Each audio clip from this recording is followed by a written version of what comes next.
नमस्कार मित्रांनो, आपल्या सर्वांचे स्वागत आहे माझ्या यूट्यूब चॅनलवर. आज आपण एक नवीन सीरीज लॉन्च करतो, जी आहे आपली 3D स्पेशल असणार आहे.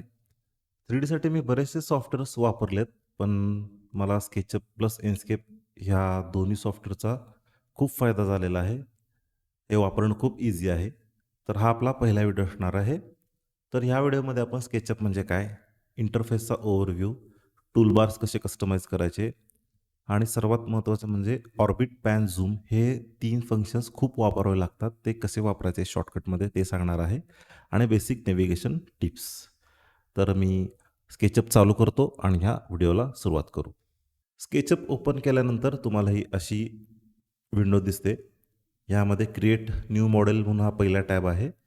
त्याच्यामध्ये simple inches, architecture inches, metres आणि इथे तुम्ही प्रिव्हियसली काम केलेले हे प्रोजेक्ट्स इथे दिसतात तुम्हाला.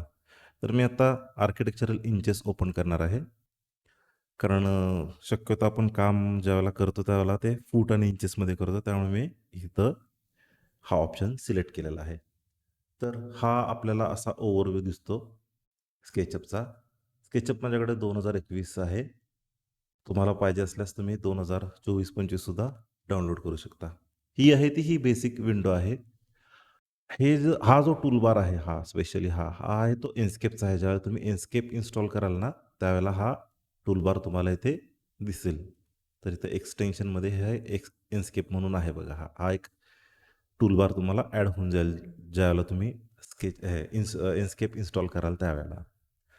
हे हा एक ट्रे आहे. हा वेगवेगळे ह्याच्यात फंक्शन्स आहेत त्याचे. जसे की इथे हे कॉम्पोनंट्स आहेत. हे बाय डिफॉल्ट कॉम्पोनंट्स असतात. ह्या स्टाईल्स आहेत.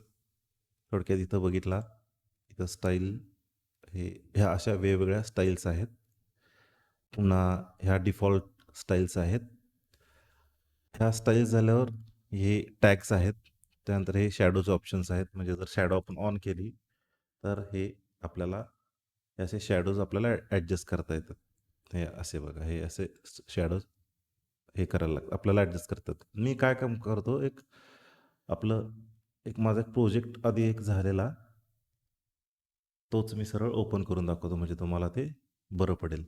यामध्ये आपल्याला हे असं कॅमेराजसुद्धा आपल्याला ॲड करता येतात. आता इथे जर बघितलं शॅडोमध्ये, हे शॅडो ऑन केली, की हे तुम्हाला असा दिसेल हे मॉडेल. हे जे ब्लॉक्स दिसतात ना, हे जे व्हाईट ते Inkscapeचे मॉडेल्स आहेत. ज्यावेळेला आपण Inkscape चालू करणार आहे, त्यावेळेला तुम्हाला मी ह्याचं सांगून देईन सगळे डिटेल्स. हे वेगवेगळे आपल्याला हे सीन्स पण क्रिएट करता येतात. आपल्याला ह्याच्यात व्हिडिओ रेंडरिंग पण करता येतं. फार सोपं आणि फार सिंपल आणि खूप इफेक्टिव्ह सॉफ्टवेअर आहे. मी रिकमेंड करतो सर्वांना, की रेंडरिंग जर करायचं असेल, पटकन तुम्हाला फास्टमध्ये पाहिजे असेल, तर SketchUp आणि Inkscape तुम्ही ऑप्शन चूज करू शकता. तर आपला जो फर्स्ट पॉइंट आहे, SketchUp म्हणजे काय किंवा त्याचा इंटरफेसचा ओव्हरव्ह्यू, हा इथं पूर्ण होतो. आता हे टूलबार्स, आपल्याला टूलबार्समध्ये इथे विंडोमध्ये हे डिफॉल्ट ट्रेज आहेत. हे जर हाईड केला, तर हे बघा, हे असं इकडे हाईड होतं आणि हा एक मेन टूलबार आहे. इथे जर राईट क्लिक केला, तर हे तुम्हाला ऑप्शन्स येतील. ह्यापैकी समजा व्ह्यूज घेतला, तर हे आपल्याला असे बाय डिफॉल्ट हे आता हा टॉपचा व्ह्यू आहे, हा फ्रंटचा आहे, हा साईडचा आहे, हा रिअर आहे, हा दुसऱ्या साईडचा आहे, हे आयसोमेट्रिक आहे. असे वेगवेगळे तुम्हाला टूलबार्स इथे बघायला मिळतात. तर मी हा एक बाय डिफॉल्ट जो टूलबार आहे तो एकच वापरतो. म्हणजे शक्यतो ह्या टूलबारचा वापर जास्ती होत नाही माझ्याकडून. मी शॉर्टकट कीजचाच जास्त करून वापर करतो. आता ऑर्बिट, पॅन आणि झूम हे फार आपल्याला वापरावं लागतं. ऑर्बिट कशानं वापरायचा? जो आपला माऊसचा स्क्रोल करायचं जे व्हील असतं, त्याच्यावर जर क्लिक केला तर बघा हे ऑर्बिट होतं आणि तसंच तुम्ही ड्रॅग केला, डावीकडे ड्रॅग केला, की हा असा डावीकडचा तुम्हाला व्ह्यू दिसतो. उजवीकडे ड्रॅग केला, उजवीकडचा व्ह्यू दिसतो. त्यानंतर पॅन करायचं असेल तर आपल्याला काय करायला लागतं? शिफ्ट की दाबायची प्लस आपण माऊसचा जो स्क्रोलिंग बटन आहे तो दाबायचा, तर तो असा पॅन होतो. हे बघा हा असा. आणि जर सोडलं तर ऑर्बिटमध्ये येतो आणि पुन्हा पॅन करायचं असेल तर शिफ्ट प्लस माऊसचा स्क्रोल क्लिक ह्यानं असा हा पॅन होतो.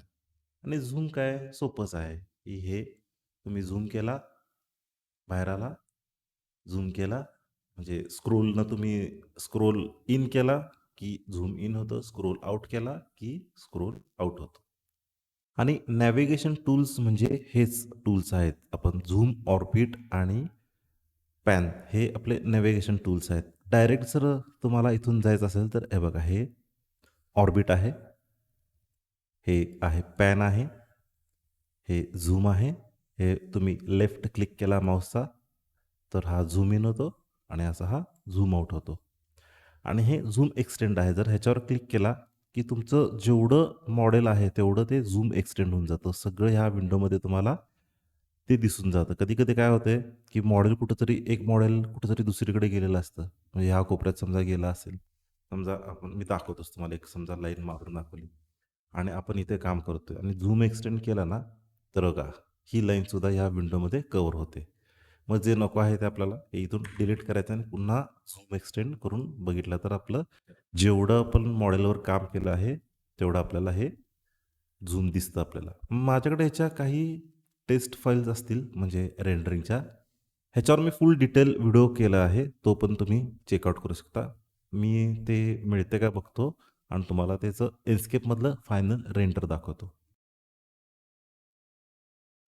एक रेंडर केलेलं मला व्ह्यू सापडलेला आहे. ह्याचाच सापडलेला आहे. हो बघा, हा असा आहे.